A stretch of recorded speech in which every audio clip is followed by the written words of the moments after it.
Imam Aliu rreth caktimit, kaderit. Imam Aliu u pyet rreth caktimit, kaderit dhe ai tha: ai është një rrugë e errët, mos ecni në të, është një oqean i thellë, mos u zhysni në të, dhe është sekreti i Allahut, mos u mundoni ta njihni. Kjo thënie e Imam Aliut hedh dritë mbi konceptin e caktimit hyjnor, kaderit. Imam Aliu e përshkruan atë përmes 3 metaforave: një rrugë e errët, një oqean i thellë dhe sekreti i Allahut. Le të thellohemi në kuptimin e këtyre metaforave dhe të shqyrtojmë domethënien e tyre në dritën e Kuranit. Kjo metaforë nënkupton se natyra e caktimit është komplekse dhe përtej të kuptuarit njerëzor. Ashtu si një rrugë e errët është e vështirë për të përshkruar pa dritë, edhe caktimi është një fushë e mbuluar për mendjen tonë. Allahu në surën Gjin, ajeti 26 dhe 27 thot: ai është njohësi i së fshehtës dhe nuk ja zbulon askujt të fshehtën e tij, përveç atij që ai e ka zgjedhur nga të dërguarit. Ky ajet thekson se njohja e së padukshmes përfshin caktimin, i përket vetëm Allahut dhe të dërguarve të tij të zgjedhur. Së dyti, Imam Aliu e përngjan caktimin me një oqean të thellë, duke paralajmëruar myslimanët të mos zhyten në të.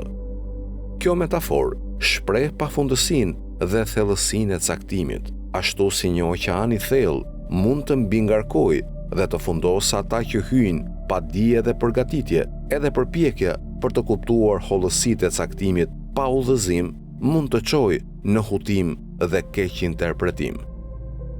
Allahu na kujton në surën Enam në ajetin 59: çelësat e së fshehtës janë tek ai dhe askush nuk i di përveç tij.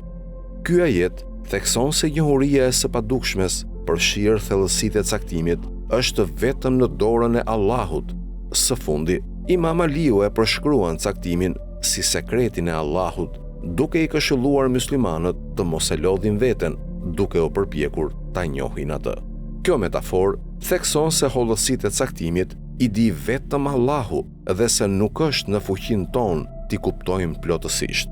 Allahu në surën Isra, ajeti 85 thot: ata të pyesin për shpirtin, thuaj, shpirti është çështje e Zotit tim dhe juve nuk ju është dhënë veç se pak dije.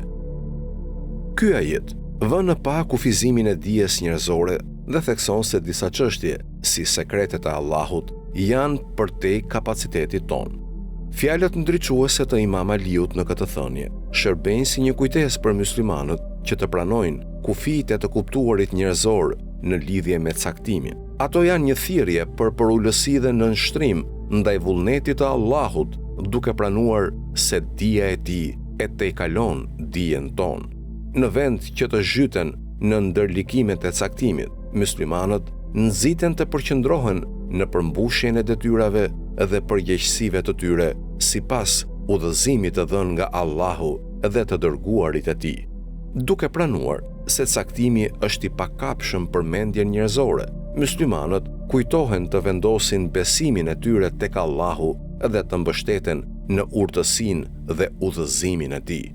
Ky kuptim ushqen qetësi dhe kënaqësi shpirtërore, duke ditur se planet e Allahut janë të përsosura dhe përfshin çdo aspekt të jetës sonë. Po ashtu, ai nxit myslimanët të kërkojnë dije dhe kuptim brenda kufive të vendosur nga Allahu, e jo të përpiqen të zbulojnë misteret e së padukshmes.